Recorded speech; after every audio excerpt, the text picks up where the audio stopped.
Hi everyone, welcome to another edition of Unsung Heroes, the show where we get musicians to tell their story because they've all got one to tell. Today's guest is no exception. Somebody who's been performing, writing and generally being a wonderful person for the last X amount of years. I would dare not to judge how many that is, but I'm sure we'll find out as the conversation goes across. So, ladies and gentlemen, will you please welcome Mr. Richie Milton. Richie, how the devil are you? Hi Paul, good to see you. Good to see you too. Now, Richie, you're from the heart and soul of the East End of London. How did you first start and realise that music was going to be something you were going to take? Seriously. Was going to take hold of your life, pretty much, you know. My dad used to play. He used to play the guitar and sing, you know. And when I was a kid, he used to sit at the bottom of the stairs. And he'd do that strum, jing-a-ding, and sing like Gene Autry songs. Like wonderful, yeah. So he'd do all the cowboy songs. So there was always a guitar in the house, you know. Gotcha. So that was sort of handy. But and then the what was the name of the groups? And when they all come out and everyone wanted to be in a group. I suppose it was the Beatles, wasn't it? Well, I guess so. Yeah. Everybody wanted to be in a group, didn't they? Yeah. Well, you know that period of time when the beat boom took off, as we know, with the Beatles obviously, but there was also all the other Liverpool scene. But it seemed to be every town and city in London, in England, had a sort of band was starting up. It was the thing to do. You're right. Yeah. Well, when I was little, my brother was in the skiffle group. That's what I was going to get round to. I was going to say, he was in if you'd have been older, a little older, would skiffle have been something that you would have probably partaken of as a teenager in those periods? I probably would have. Yeah, because I mentioned that because I've seen some of the more recent stuff you've done where you stripped your sound down to sort of like an acoustic sound. Well, yeah, it would lend itself to that. Me and Bill Farrow do That's right. Yeah, originally called it the Blues and Skiffle Band. Yeah, exactly. Yeah. So you've got, like so many of the people I've interviewed on this show, the origins of that's the start of their careers is inevitably the interest in music comes from the Beatles. They're like the sort of ground zero, if you like. Yeah. When did you sort of pick up a guitar and start to think, how many years would it be after that before you thought, I could do something with this? Because it was quite early on, wasn't it? You were quite young when you first did something. I was gigging when I was 13. That's brilliant. We used to do school dances, youth clubs, and all that lot. Yeah. Brilliant. And one of the earliest things was like I went on the telly, didn't I? I know, My little group, the pawnbrokers. How did that work out? How did that come about? What? I think we just applied. It was like a talent show. Right, I got you. It was a talent show, and we managed to get on it. Oh, great. And we got my mojo working. So as you can gather, like the Beatles, but soon after the Stones came, and everything changed. Well, there was the British Blues Boom was the first burgeoning British blues boom had started about 62 with Alexis Corner. So that was an undercurrent to what all of the main beat groups were doing, because obviously the two things were related, weren't they? And most of those bands were covering the original old bluesers. Yeah, that's right. That's what we was doing. Okay, so you've done this TV show at 13 years old. Wonderful. So you've thought yourself, I could do this all the time. Is that kind of how it worked out? Yeah, well, it wasn't until I came out and told my mum and dad, I want to be a musician, until I was about 15. And I'd taken up the saxophone then. Oh, great. And I'd taken up the saxophone, and all of a sudden I wanted to be Charlie Parker. Without the bad habits. That came later. Oh, right, that's all right then. Yeah. Give yourself a chance. And, I'll tell you what it was. Me dad, he worked for like a Swiss company, an office, and they moved. And he had to move to Liverpool. Oh, okay. Yeah. But of course, I was about 15. Yeah. And I said, no, I'm not going up there. I want to stay here in London. I want to be on the sea. Of course, of course you will. That's natural, isn't it? And so they said, well, no, what you got to do a job and all that. I said, well, no, I'm going to be a musician. So I'd made up my mind then. Well, and more power to your elbow for doing that. I mean, so many people, particularly from a working class background. I mean, in those days, I'm not saying the opportunities were any more, but because it was different to the world we live in now. Yeah. But I get the feeling that, in those days, the opportunity just to make music, not necessarily make loads of money, but to make music was far easier because you could literally work every night of the week if you wanted to. Oh, yeah. You know, there was always somewhere to play, whatever level you were at, sure, which is great groundwork, isn't it? You know, because that experience you had doing that from such an early age would have benefited you later on when your career really took off. I would imagine. What, ready to play anywhere, you mean? Exactly, yeah. Well, no, I mean, yes and no. I mean, yes, that it you know, you served your apprenticeship, and also it enabled you to have the confidence to be able to stand up in front of people and say, this is good, I can do this. You know? That's true, yeah. You know, so when you've done the thing at 13, and, you know, that's quite a fillip for somebody that young to be on the telly. What show was it, by the way? Was it ITV? Stubby's Silver Star show. Okay, and what channel was that on? Was that Thames or something? Muriel Young was on it. So I remember her, yeah. I remember her. I'm just trying to think, I can't remember if it was BBC or ITV, or ATV, wasn't it? Yeah, it was ATV. That's right, It might have been on there. Oh, that was Thames, wasn't it? Sorry. Yeah. Anyway, Stubby K. Yeah, I remember that name. Yeah, I remember that name. He was the guy who was in the Guys and Dolls. I think yeah. Been in and standing on the corner watching all the girls go. Oh yeah, I know. Yeah, that's all it. that. Yeah. So, by the way, I don't know what he made of got my mojo working. How did you get on in the talent show? Where did you come? Oh, well, didn't show really. We didn't win. No, I don't think it was a. It wasn't like Opportunity Knocks or whatever. No. It wasn't a success. So when did you put your first proper band together? When you decided you were going to be a musician, you were going to take that risk and grab it by the horns. Well, it was all around that was about when I was 13. But by the time I was about 15 and was doing gigs and that, we had a group called Dr. John's Hoodoo Band. All right. Yeah, I don't know if I had a premonition, but I'd never heard of Dr. John at that time. Yeah. It was before maybe even knew about him, and we used to do gigs and that, and support gigs to some of the bigger bands. Taste of Rory. Oh, crikey, yeah, with Rory Gallagher, yeah. Are you on for them? Oh, that's good news. Yeah, well, yeah. Rory was. So what this be about 69, 70, something like this, around that was time? About 15, about 15. Yeah. Okay. Yeah. So what year were you born then? Years, a long time ago. And anyway, Rory would come in at the dressing room and Richie come with me, because I had alto at the time, and he started playing the alto saxophone. Did you know? I didn't know that. No. You know, On the Boards. Have you seen that? Yes, album. I know. He's playing alto on that. Oh well, he was trying to sort of, you do that bit. And that. Brilliant. Well, there's a revelation for me. I didn't know that. Yeah, we both sort of learned. It's funny you mentioned John. Rory Gallagher, because when I was in the John Slaughter Blues Band, I don't know if you ever saw it. Yeah.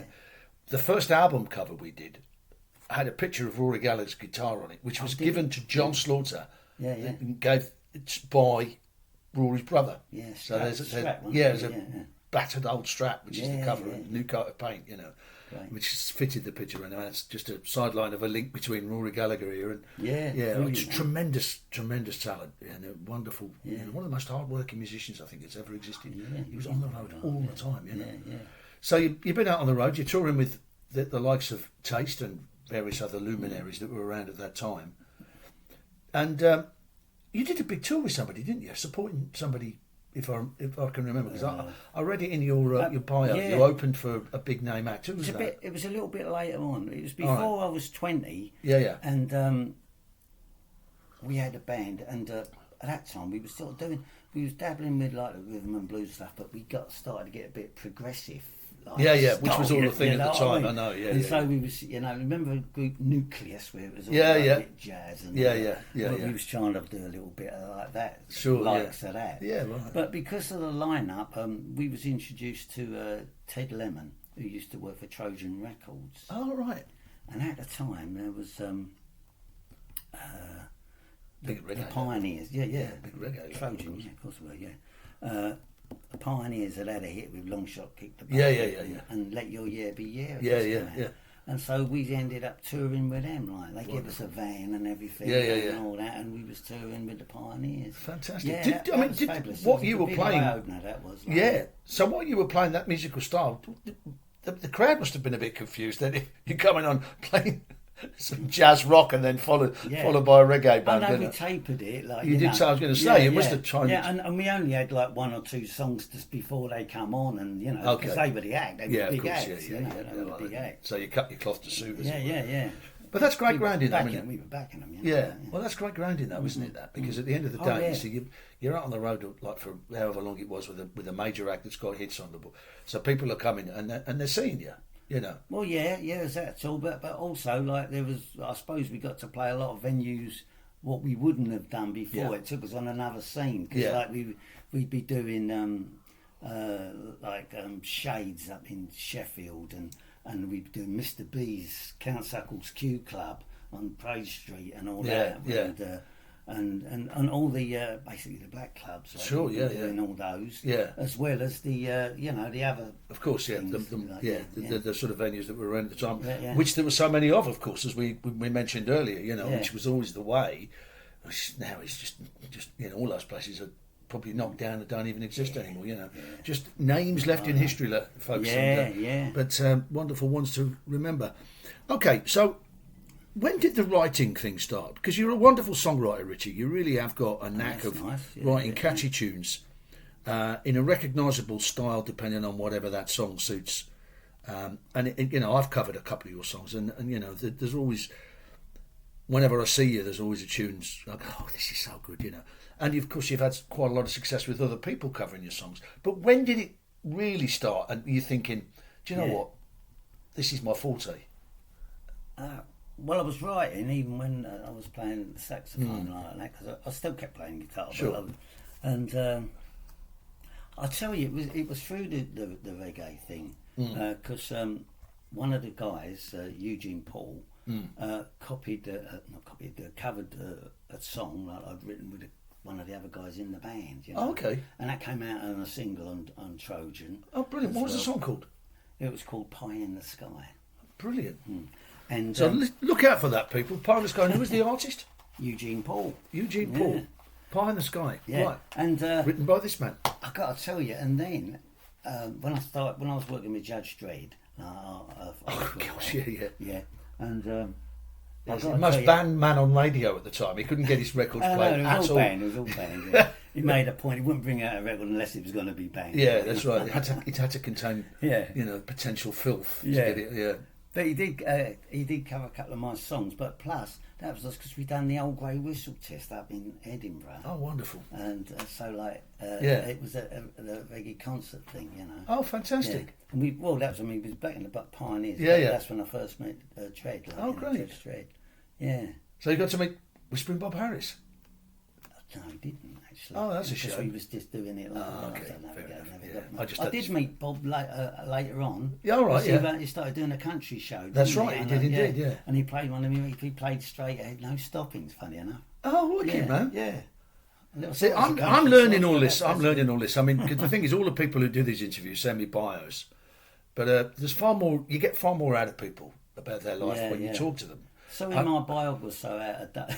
No, don't be silly. It's all right. I only need I only need a little sort of précis, because I want you to tell me the story. If I just put that up there's no point in doing these shows. But the bottom line with that, you see, we're talking sort of mid 70s here, aren't we? Around about 74, early 75, 70s, 72, something like that. Okay. Now I know for a fact from after the Juge Dread thing and your Pioneers support tour and you're getting these songs covered, that you ended up forming a band on the London scene that did and had a wonderful reputation, so much so that I know people who played in that band, that your name came up on numerous occasions when I first came down here back in 81, and we probably jumped a little bit because there's probably bits we've missed out, but the London Apaches, of course, was quite a pivotal band for you in many ways, wasn't it? I enjoyed doing that one. Yeah. Now, how long did that run for, roughly? Quite a while. Yeah. Through the 80s. I was, I don't know, 4 or 5 years. Yeah, maybe, and you were, Yeah, and you were. Did you travel the country with that at all? Because we used to gig, but no, there wasn't a lot of it. We didn't go out of the country. Right. Okay. So it was essentially a London. Well, I did in a later version, but in Europe, but it wasn't the same. Now, Who was that? That band was signed to. What was it? Was it Bell Records? Or was that somebody else? Something else was put together. That was when I got signed to Bell Records. That's right. That's what I wanted to bring up. I knew I'd jumped something there, and I wanted to make sure that I got the right information. So, what was the Bell Records project? What was that? There was a producer, Steve Rowlands. Yeah. And he'd heard my track. I'd done a dem in Leighton, near where I used to live, and I'd done a dem, and the guy passed it on to Steve Rowlands, and he said, "Oh yeah, we'll do this," because Bell at the time, they had glitter on there. That's right, yeah. Hello, Shawaddy Waddy. Yeah. Everything they put out was a hit. Yeah. They were a very hot label at that time. Until our track came. All good things come to an end, Yeah, Rich. they had a good go with it. We done TV on that as well. Oh, right. What TV show did you do? Because there was a few around at the time. You didn't do Lift Off by Aisha, did you? Yes. I thought so. I was going to say, I used to remember. Have you done that one? No. I was too young. You know, I'm a little, just a tad younger than you. Not much, but just a little bit. Lift Off with Aisha. Yeah, I remember that programme. That's the first time I saw Arvin Stardust. You know, that was funny. This funny story. And he had a crazy big afro glitter wig on. Right. Yeah. And then he thought, I'm bidding that. I'm going to get the old, you know. Oh yeah, which is much better for him. Got to have the glove. I mean, he'd been around some time as well. Oh, Shane Fenton. Shane Fenton, wasn't it? Yeah. So the Bell thing. So what was that project? What was that band? Villain.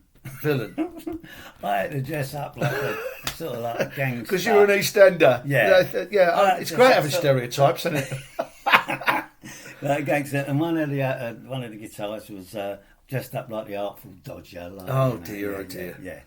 Yeah. They have great ideas, these record companies, don't I know, they? yeah. They really do, don't they? Yeah. You know, and there was a lovely lady in it, and but she couldn't sing for toffee, like, you know, and the record just featured like, "Hello, darling," and all, you know, just a couple of little whispers in it, you know. So that was her main thing. That was her bit. Yeah. Did she look nice? I mean, yeah, very presentable. Yeah, no, well, that's probably right. But in a sort of a witch's outfit. Oh, I see. Villain, oh dear, this. I'll have to dig that. Is there anything available on YouTube? I can put it up. I hope not. So how long did that? How long? Now. No, it's fine. It's kind of filling in the gap that I missed out on. And the fact is that project comes about. I mean, did you just do the one single, or did they put another one out for you? No, one was enough. One was enough. Yeah. Okay. Yeah. But it reminds me, actually, you talking about villain and about the old stereotype of the East End villain. You know, there's a wonderful story about that gets told a lot, certainly amongst the circle I'm in, but I think it's quite well renowned. You might have even heard it. I can't remember the name of the guy. I think it might be a guy called Kevin Dunsfold, but I'm not sure. That I could be wrong there. Right. And he's exactly. I don't want to libel him. It's not libelous. It's just funny. Yeah. And he's on a gig at Ronnie Scott's, right. and he's got the long hair, and he looks like a muso. You know, there's this guy at the bar, big bloke, suited and booted, you know, tie on there, and he says to him, you know, excuse the attempt at a Cockney villain accent. He says, "You a player, son?" He says, "Yeah. I've just done a set up there. It's great, you know. I like a bit of music, me like a bit of music." He said, "Yeah." He said, "Anyway, what do you do?" And he got to him and said, he puts a note in his top pocket and says, "Behave yourself, son." Which is a lovely line. So that's been used in parlance in our circle. You know, behave yourself. You know, mentioning Ronnie's. That was upstairs. I know they still do it, don't they? That's right, they do indeed, yeah. They used to do upstairs there. Oh, right. I used to do that with Freddie Mac, the Soul Extravaganza.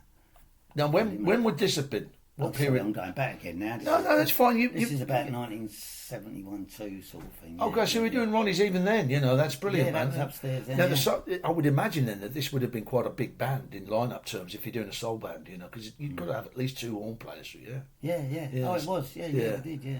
And was it all your own stuff, or was it covers, or mixed covers up? And a bit of our own, yeah.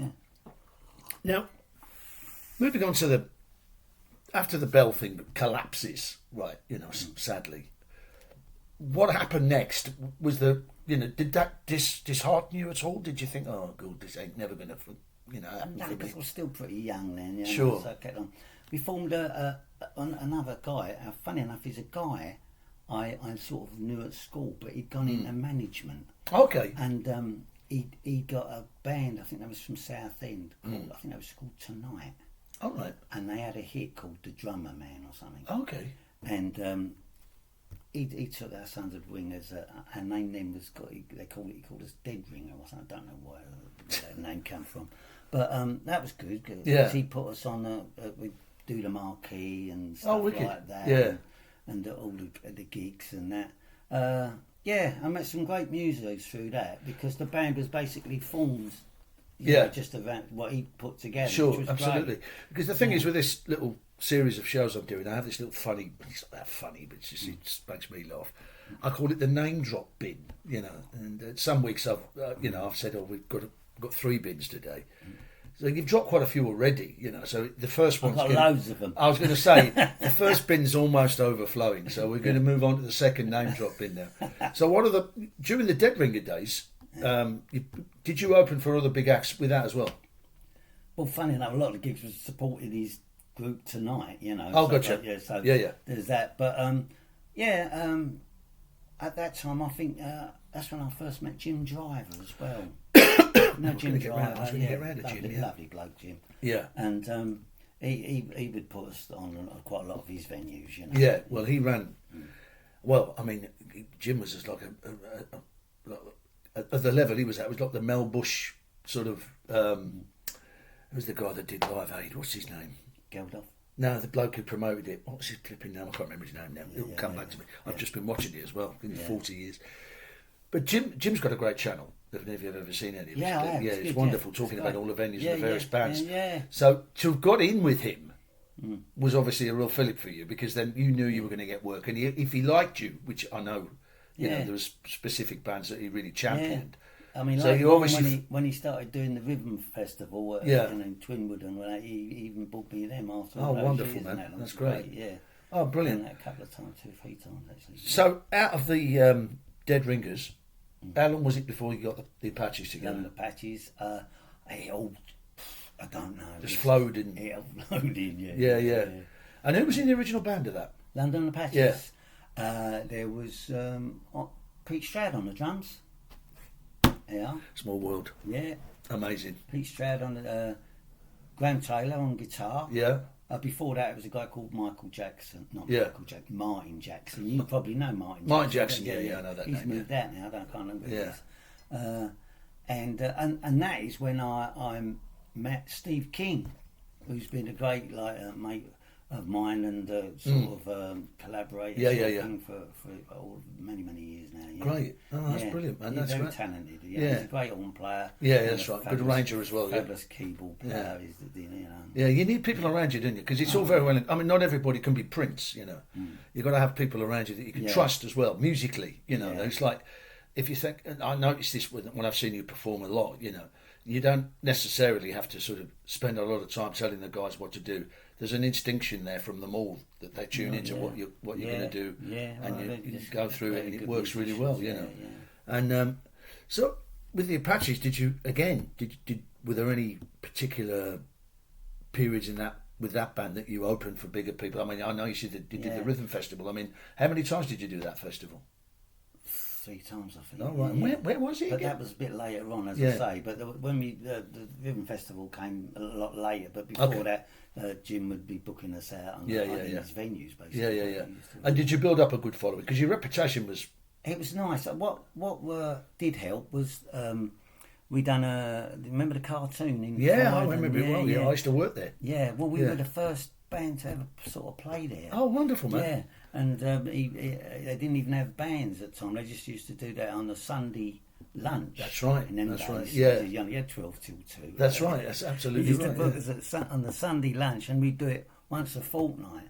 But it got so busy in the end, I was lining up like down the road. Oh, fantastic! Again, it was smashing. Listen, people, if there's anybody out, because there's Facebook pages for people who used to frequent the cartoon. Oh, I like that. If any of you remember seeing Richie doing those Sunday lunch, please, if you're watching this, because it will be on Facebook when we get it up there, please comment. And you know, we like the interaction, because obviously that means we're getting out to people and hearing these wonderful musician stories. So please let us know if you saw Richie in those days, at the early days of the cartoon. That would be wonderful. Was it Stuart running that place? Stuart. Yeah. And, Stuart, and what was her name? I can't remember her name. Yeah. Because I worked for them. I did some bar work for them for a couple of years. Oh, did you? Yeah, yeah. I was a cellarman, and then I went back and did some bar work, as well as gigging there regularly, you know. Yeah. But and I saw tons of bands in there. I mean, I saw. Bet you did. Yeah, God knows how many. You know, met loads of them, racing cars. I remember one night. It was quite funny, this story. You'll appreciate this. Probably not in the right way, but it's not designed to be, because I didn't say it. Somebody else said it.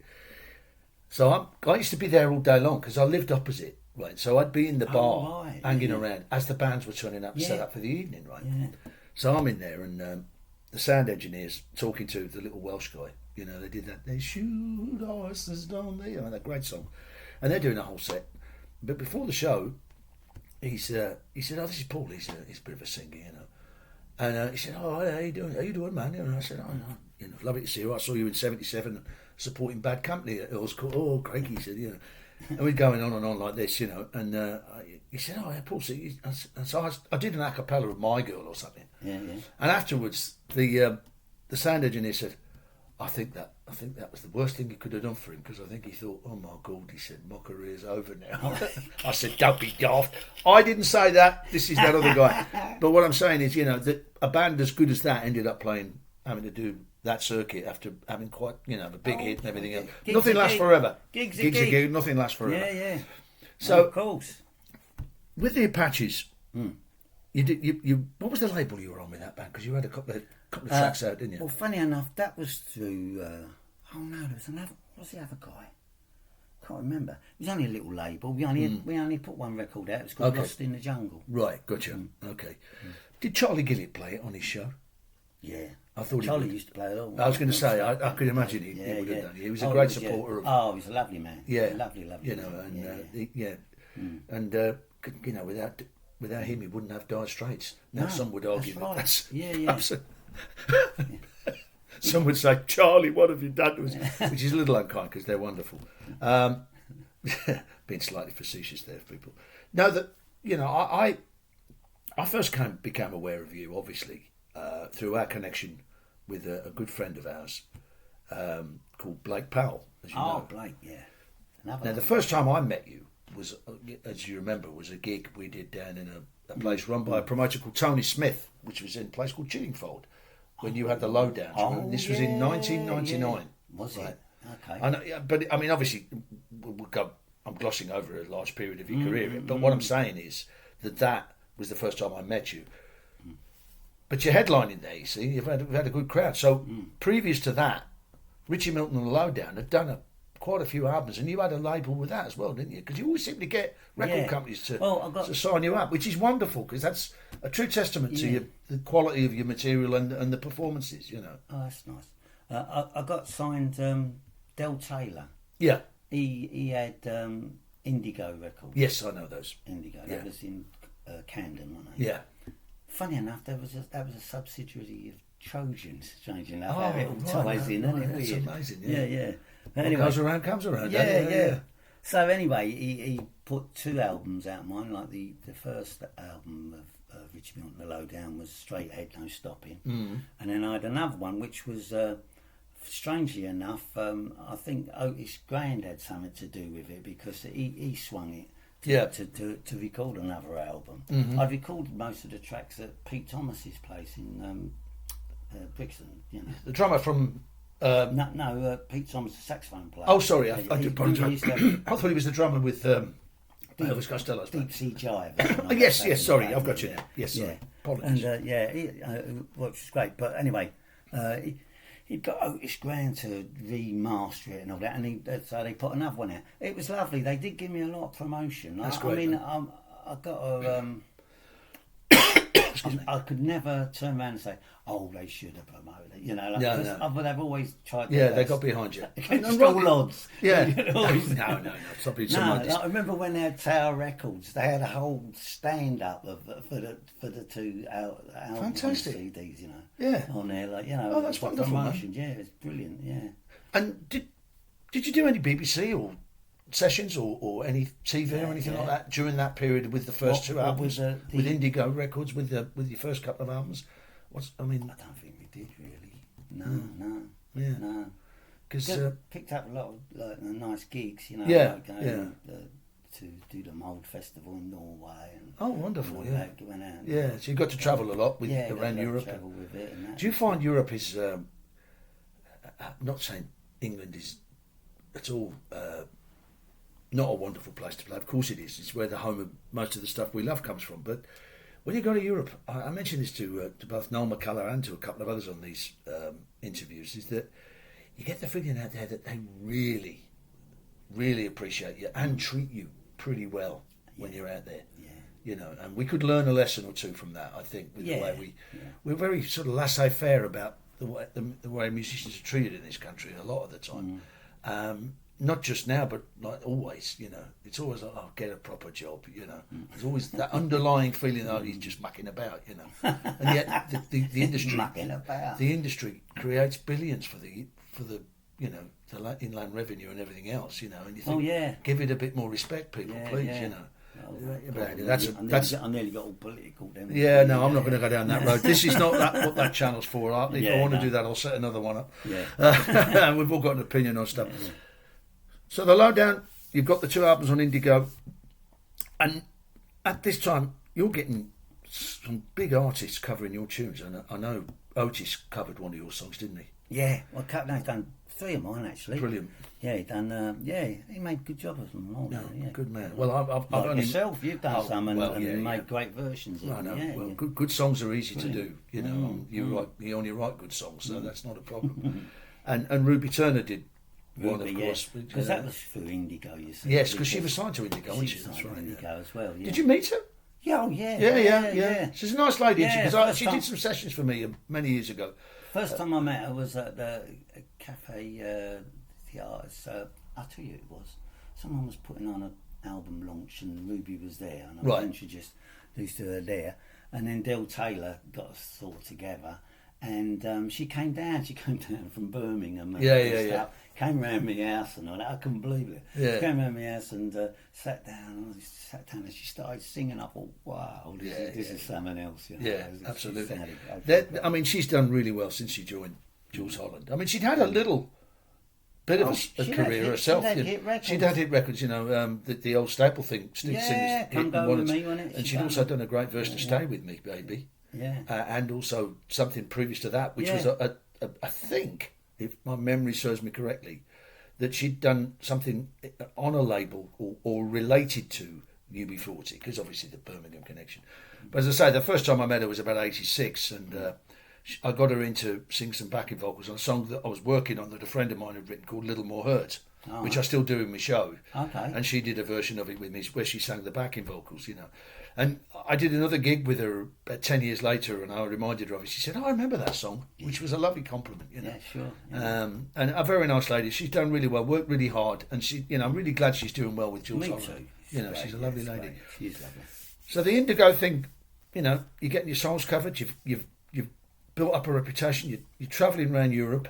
Yeah. And we got... got some great musicians in the band. Can I just of course, please. No, go for it, man. Drop them all. Steve was playing saxophone with me, as you know. Dick Hanson, who Yeah. I knew right back from the early soul days. Yeah. When I was playing saxophone with him. Yeah. He was still there, and he's still about, Dick. He's a great player on that. And keyboard-wise, there's a few different... But Dave Lennox, of course, is no longer with us. I know, sadly. He really knew how to play the organ, didn't he? Yeah, he was a great player. Great player, Dave. And a lovely man. And, and although I've got a couple of funny stories, which I won't tell everybody out there. I'll keep them personal. But he did some gigs with me, actually. He depped for me a few times. And Mike Summerlin knew him really well. They worked together in Bloodwind Pig for many years. Yeah.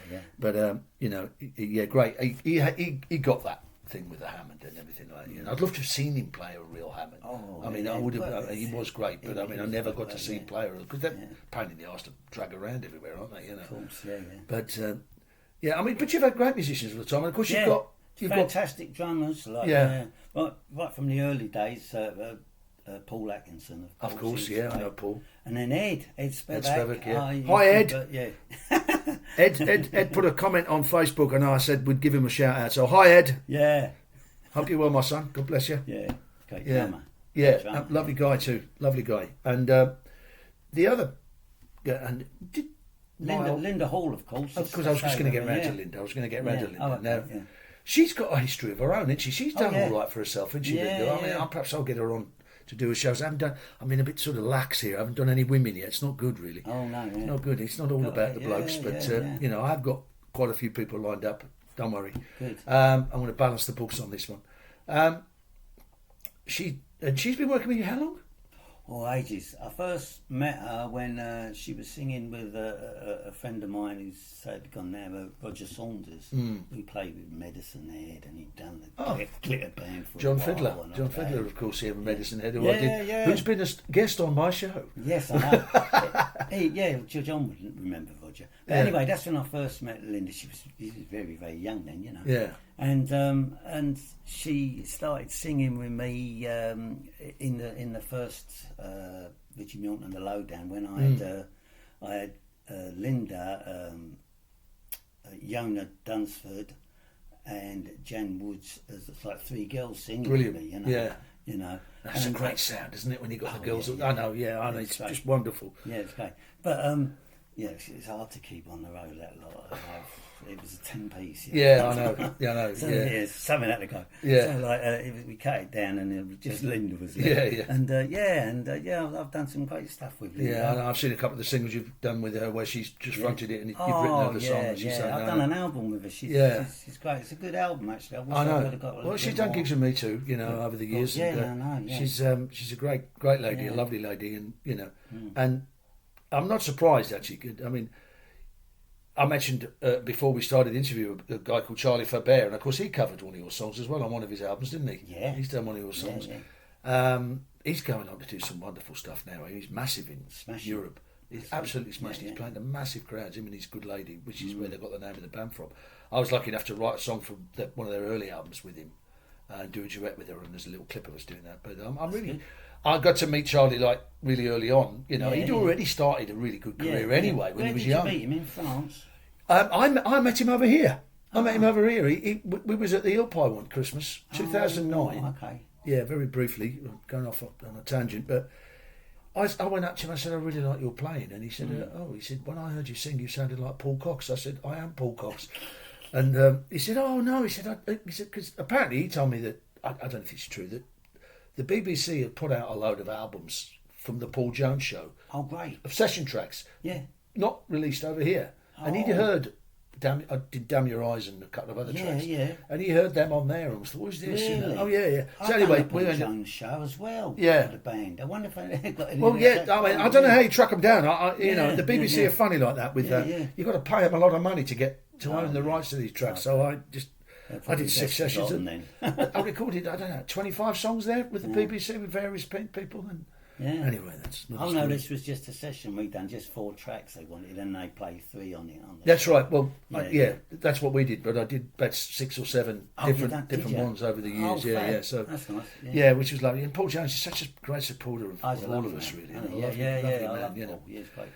Okay, the Lowdown. How did you first meet Blake? How did that come about? No music. That was at your gig. Was it your gig or you was? Yeah, you and I don't know what the name of the group was, but you was playing in that pub in South London, and I turned up. I think I had my amp and guitar with me, and I'd taken it on the bus, and I had my mate with me, and he was helping me.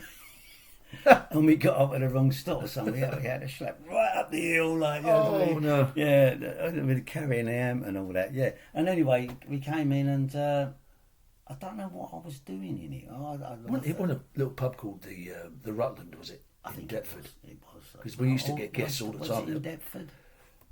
Dulwich, maybe. Dulwich, maybe. It was around that. It would have been. We used to do it every Thursday. It was a band called the Hi-Fi Combo, and I was the guest vocalist every month. And we'd just play anything. You know, great. There was Richard Simmons on keyboards, Mike on guitar, Al McLean on bass, Tommy O'Donnell on drums. That was the core of the band. And I'd front it, but it wasn't always me. There was other people that would do it as well, you know. And they used to book us all the time. But we'd always invite people up. So I'm surprised you didn't get up and play with us. Did you play? I can't remember. I think that's what happened. Yeah, you must have done. That must have been what happened. And Blake was always there. Yeah. You know? I mean, we're going back to about 2006 here. Yeah. 4, that's 5, when 6. I met Blake. Right. Got it. I think Steve Dixon might. Was Steve Steve would have been around. He did a couple of times. I think he introduced me. Because he worked with you, Bridge, a few times in the Apaches, didn't he? Yeah. Of course he did, yes. I mean, Steve Dixon, he's one of these... He's a drummer, and people think he's a drummer, you know. No, he's not. He's one of the most musical people I know. He is. I mean, he I've played... got an album of his in there. That's what he does. He's just done another one. Oh, has he? He's got a new one out, That's which nice, you should yeah. check it out on Spotify, people. Steve James Dixon, he goes under the name. He's done 2 albums. They're really, really good and well worth a listen. And you could do worse than check them out because, you know, he plays everything himself, and he was always the most wonderful drummer, you know, and because he's so musical. Yeah. He listened to everything. He drove the tunes, and he had great groove. All the things you needed, you know. So got a lot of time for Steve, and, me too. and he's you know, I owe him a lot in lots of different ways. But you know, so I mean, this is it. Yeah, I mean, there's all these wonderful musicians we've kind of bumped into, you know, and we've done. I've sat in with you on a few of your album launches. I remember a few times, you know, and they've always been good fun. And Blake, he's one of the few people, isn't he, that. There's a man who's loved music all his life. He's helped me, and he's, and you too. He's helped loads. You know, he's a fab designer and everything. And I mean, to be honest with you, he was well up on all computer. Absolutely, years before I had a clue that. Oh, well, you know, I'm a total philistine with all that stuff. If I'm honest, I'm trying to edit these things, as you probably gathered, people. I'm not doing a great job on editing, but give me time, I'll learn how to do it. You know, but part of the reason this works is the ramshackle charm that I'm trying to purvey here. So bear with it, you know. But you know, this will fall off my seat. Exactly. I'll spill your tea all up my computer. Now then, so what are you currently doing, and have you got stuff you want to plug?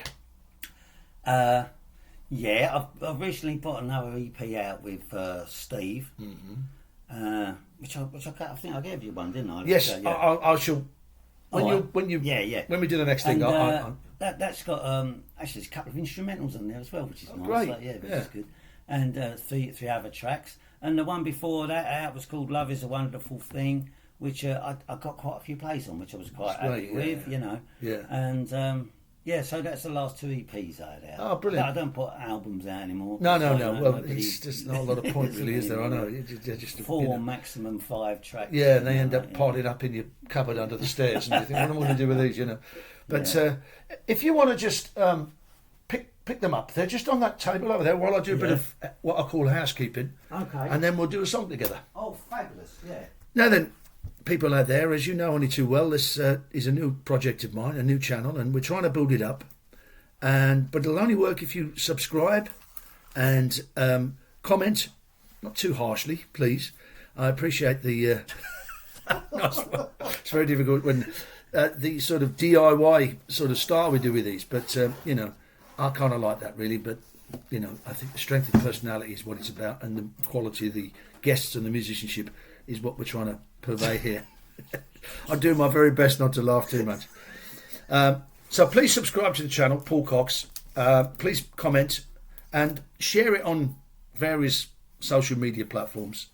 And go and see Richie Milton in anything he does, because he's wonderful. He's a great raconteur as well as a great entertainer, and a wonderful songwriter and musician.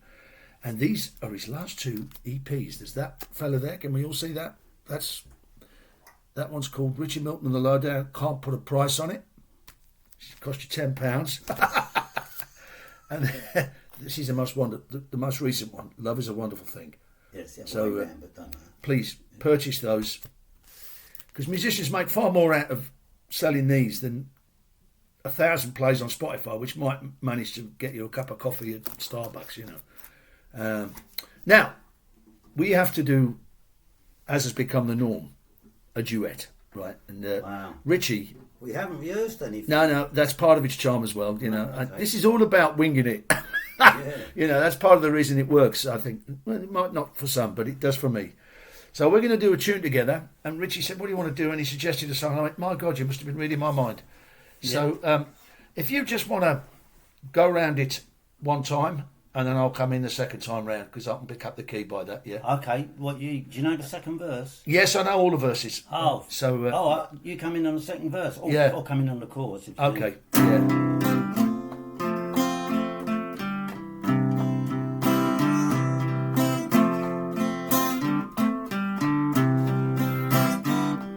People say I'm the life of the party, 'cause I tell a joke or two. I may be laughing loud and hearty, deep inside I'm blue. So take a good look at my face. You'll see my smile looks out of place. If you look closer, it's easy to trace the tracks of my tears.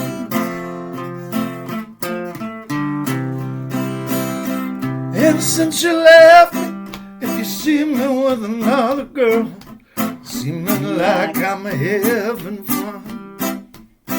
Although she might be cute, she's just a substitute, because you're the permanent one. That's right.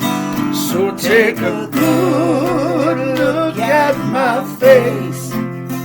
You'll see my smile looks out of place. Oh, if you look closer, easy to trace the tracks of my tears. Ooh, outside, oh, I'm masquerading. Inside, oh, my heart is fading. I'm a clown, oh yeah, since you put me down. You know my smile is my makeup I wear since my breakup with you. Oh baby, baby, baby, take a good look at my face. You'll see my smile looks out of place. If you look closer, it's easy to trace the tracks of my tears. Oh yeah.